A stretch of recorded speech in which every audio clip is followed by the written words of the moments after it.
বিয়ের পর তারা টানা ৮ বছর সংসার করেছেন গোপনে। ২০১৭ সালে ১০ এপ্রিল অপু সন্তানকে নিয়ে প্রকাশ্যে আসেন এবং জানান বিয়ের খবর। বিয়ের পর অবন্তী বিশ্বাস অপু থেকে ধর্মান্তরিত হয়ে অপু ইসলাম খান নাম দেওয়া হয় এই চিত্রনায়িকা বলেছেন। সাকিবের কারণেই বিয়ে ও সন্তান হওয়ার খবর চেপে রেখেছিলেন তিনি। পরে সাকিব সেই বিষয়ের কথা স্বীকার করে জানিয়েছেন, ২০০৮ সালে তাদের বিয়ে হয় এবং গুঞ্জন ছিল সাকিব অন্য সম্পর্কের দিকে এগিয়ে যাওয়ার খবর দেখে বিয়ে সন্তানের খবর প্রকাশ করেছিলেন অপু।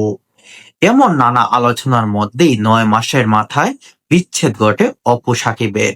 তখন থেকেই গুঞ্জন শোনা যায় বুবলির প্রেমে মজেছেন চিত্রনায়ক সাকিব খান। গত বছর চিত্রনায়িকা বুবলি হঠাৎ ফেসবুক পোস্টে এসে খবর দেন তিনি সাকিব খানের সন্তানের মা। তাদের বিয়ে হয়েছে ২০১৮ সালের ২০ জুলাই, আর ২০২০ সালের ২১ মার্চ তাদের সন্তান পৃথিবীতে আসে।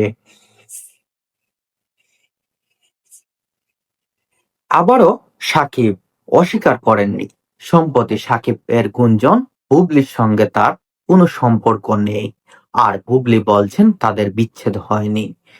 এরই মধ্যে অপু বুবলির একে অপরকে নিয়ে নানা ইঙ্গিতপূর্ণ কথা বলেছেন, যা আলোচনা